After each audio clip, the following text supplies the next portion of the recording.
ជំរាបសួរដល់ពុកម៉ែបងប្អូនប្រិយមិត្តដែលស្រឡាញ់នឹងចូលចិត្តតាមដានเพจរបស់ដួងច័ន្ទចាស់ថ្ងៃនេះសូមនិយាយតាក់ទងតោះពុកម៉ែបងប្អូនមកដឹងអំពីពាក្យបណ្ដាសាដាក់នៅក្នុងប្រាង្គប្រាសាទរបស់ដូនតាខ្មែរអញ្ចឹងពុកម៉ែបងប្អូនប្រិយមិត្តជួយ share មួយដើម្បីឲ្យបងប្អូនដឹងកាន់តែច្បាស់ទាំងអស់គ្នាតើហេតុអ្វីបានជាការបណ្ដាសារបស់បុព្វបុរសខ្មែរពូកែស័ក្តិសិទ្ធិអ្វីម្ល៉េះ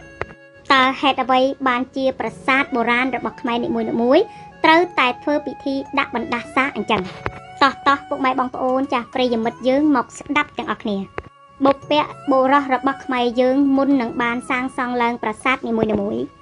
បុព្វបុរសរបស់ខ្មែរយើងត្រូវបានចងមុនអាគាថានិងមុនអាគមនៅប្រាង្គប្រាសាទគាថាអាគមជាច្រើនប្រភេទបើនិយាយឲ្យស្រួលយល់ប្រាសាទនីមួយត្រូវបានយកគ្រូមកចងអាគមជាច្រើនអ្នកយកមកសូត្ររួមគ្នាដើម្បីដាស់អាគមនិងចងអាគមដើម្បីឲ្យការពារដើម្បីហៅពពួកផ្លូវងងឹតឲ្យជួយយាមផងដែរបុព្វបុរសរបស់ខ្មែរយើងដែលលោកចេះអាគមខ្លាំងក្លាទាំងនេះហើយអាគមនីមួយសិតតែជាពាក្យបណ្ដាសាសម្រាប់ខ្មាំងសត្រូវដែលមិនមែនជាជនជាតិដើមដែលជាក្រុមចោរឈ្លានពានមិនមានបំណងល្អដើម្បីបំផ្លាញចង់យកទ្រព្យសម្បត្តិទាំងនេះការចងពាក្យបណ្ដាសានេះឡើងមិនមែនជាងាយស្រួលនោះទេបងប្អូនគេត្រូវប្រើពេលវេលាយូរសម្រាប់រៀបចំពិធីបែបព្រហ្មាញ្ញសាសនាមានការថ្វាយលោហិតសត្វនិងលោហិតមនុស្សទៅតាមលក្ខខណ្ឌផ្សេងព្រមទាំងអញ្ជើញមានការថ្វាយវិញ្ញាណទៅតាមអបិយជំនឿទៀតផងការដាក់បណ្ដាសានេះមិនមែនចេះតែដាក់ចងនោះទេទាល់តែអ្នកដែលមានចិត្តលះបង់ខ្ពស់និងមានចិត្តវិញ្ញាណផ្សារភ្ជាប់ជាមួយទៅនឹងធាតុទាំង5ដែលធាតុទាំង5គឺមាននៅលើโลกយើងនេះនាសម័យបច្ចុប្បន្នទី1នោះគឺទឹកទី2នោះគឺដីទី3ភ្លើងទី4ខ្យល់ទី5ដើមឈើ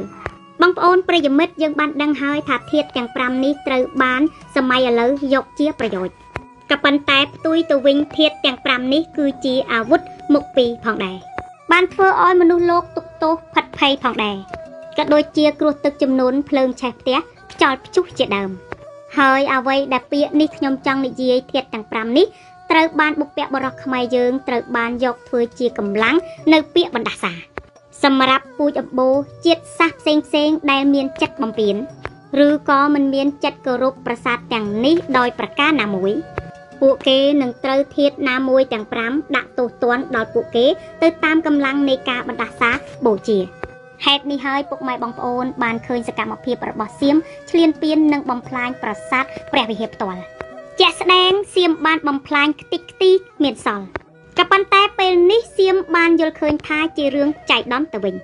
ក៏ប៉ុន្តែខ្មែរយើងទាំងមូលនៅតែថាជារឿងស័ក្តិសិទ្ធិជារឿងពិតសៀមមិនអាចប្រកែកបាននោះទេ